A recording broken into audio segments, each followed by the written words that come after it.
माझी माझी उभी पाठीशी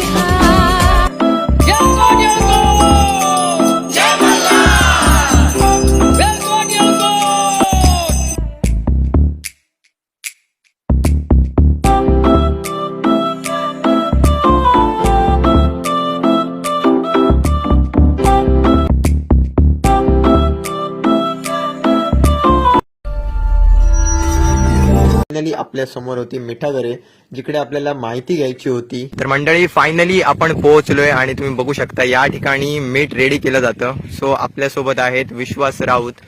सो त्यांच्याकडनं आता माहिती घेतो. खरं तर त्यांचं काम चालू आहे, पण काम चालू असता त्यांच्याकडनं माहिती घेऊया. सो आता या प्रोसेसला काय म्हणतात, काय चालू आहे आता हे काय चालू आहे? हो, मीठ आम्ही आता फोडतोय. उद्या सकाळी वरती काढणार मी. ओके, म्हणजे उद्या सकाळी हा रेडी होताला. हो. आणि हा रेडिओ किती वेळ लागतं, म्हणजे पाणी साठवल्यानंतर? ह्या उद्या मीठ काढला ना का त्याच्यात आतमध्ये पाणी सोडलं 5 ते 6 दिवसांत मीठ काढलं. अच्छा. मीठ बनण्याच्या प्रोसेसमधील सगळ्यात महत्वाचा भाग म्हणजे जिथे मीठ रेडी होतं तर त्यांना आमच्या इकडे खजिने असं म्हणतात, कुठे कुंड्या तर कोपरे देखील म्हणतात. आणि याच्यामध्ये येणारं पाणी हे देखील विशिष्ट मार्गानेच येतं. तर मंडळी इथे येणारं पाणी हे समुद्रामधून खाडीमध्ये आणि खाडीमधून नंतर या गाल्यांमध्ये सोडण्यात येतं. समुद्राचं पाणी तर खारं असतं, पण मीठ बनण्या एवढं पूरक नसतं. आणि त्या पाण्याला देखील डिग्री लावण्यात येते व जोपर्यंत डिग्री 22 ते 24 पर्यंत येत नाही तोपर्यंत एका गाल्यातून दुसऱ्या गाल्यात पाठवण्यात येतं व नंतरच खजिन्यात सोडतात. ही आधी 2 महिने काम करूच लागतं पावडा घेऊन. हा रेडी हे सगळे ह्या बांधलेले बंधारे जेवढे आहेत ते सगळे 2 महिने लागतात. 2 महिने म्हणजे जानेवारीत काम चालू जातं. जानेवारीत काम चालू काय, जानेवारी फेब्रुवारी मार्चच्या 10 तारखेच्या मनांमध्ये मीठ करतो.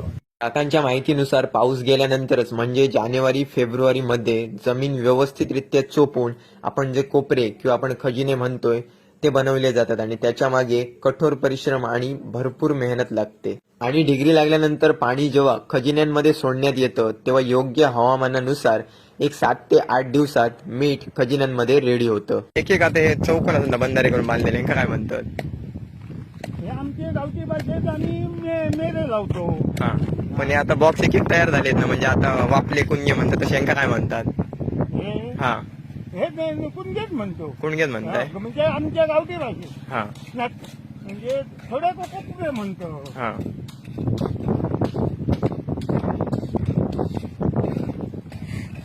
मापाचे भय मापातच असतं हे. पण आता 103 आहे. 103च सगळे. हो. आम्ही हे दिवसात रोज 22 काढतो मी. दर दिवशी मीठ काढताय काय? हो. आता ह्याच्यात उद्या काढलं ना ह्याच्यात 6 दिवस काढतो नाही. 6 दिवस मग असं तयार रोग लागतात. हो. आता सकाळी आम्ही वरते घेतल्या सकाळी. एकाचा आमका तेव्हा आज शनिवार रविवार सोमवार मंगळवार बुधवार गुरुवारी काढतो. म्हणजे एकातला काढला का परत 6 दिवस त्याच्यात काय नाही, मग 6 दिवसांनी परत काढायचं. दिवसात 20 ते 22 काढतो. म्हणजे 103 ना 20 पंच 100 हिशोबान काढतो ते. आता आपण जी प्रोसेस बघतोय या प्रोसेसला मीठ सुट्ट करणं किंवा मोकळं करणं म्हणतात. आणि या प्रोसेससाठी वापरण्यात येणारे इक्विपमेंट याला पुढे दात असतात, तर त्याला दाता असे म्हणतात. बऱ्याच ठिकाणी वेगवेगळी सुद्धा नावं असू शकतात. मीठ मोकळं करून झाल्यानंतर सगळ्यात महत्वाची प्रोसेस असते ती म्हणजे मीठ गोळा कसा करायचा एका ठिकाणी. आणि त्याच्यासाठी देखील वापरण्यात येणारे इक्विपमेंट हे देखील विशिष्ट आहे व त्याला देखील तुमच्या इकडे किंवा विविध भागांमध्ये वेगवेगळी नावं असू शकतात. तर आम्ही त्यांना विचारलेल्या माहितीनुसार मालवणी भाषेमध्ये याला सान्ना असं म्हणतात आणि याचा वापर अशा प्रकारे केला जातो.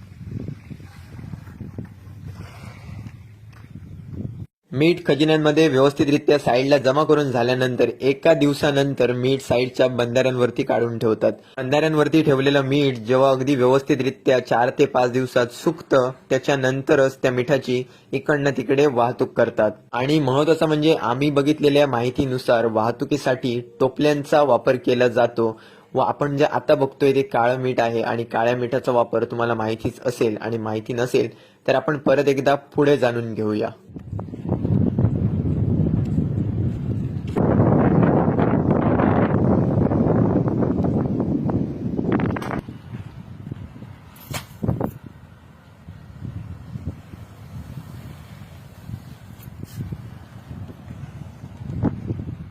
मिठाची वाहतूक कशी करतात व कशा प्रकारे केली जाते त्याचप्रमाणे स्टॉक देखील कसा करतात ते तर तुम्ही बघितलातच.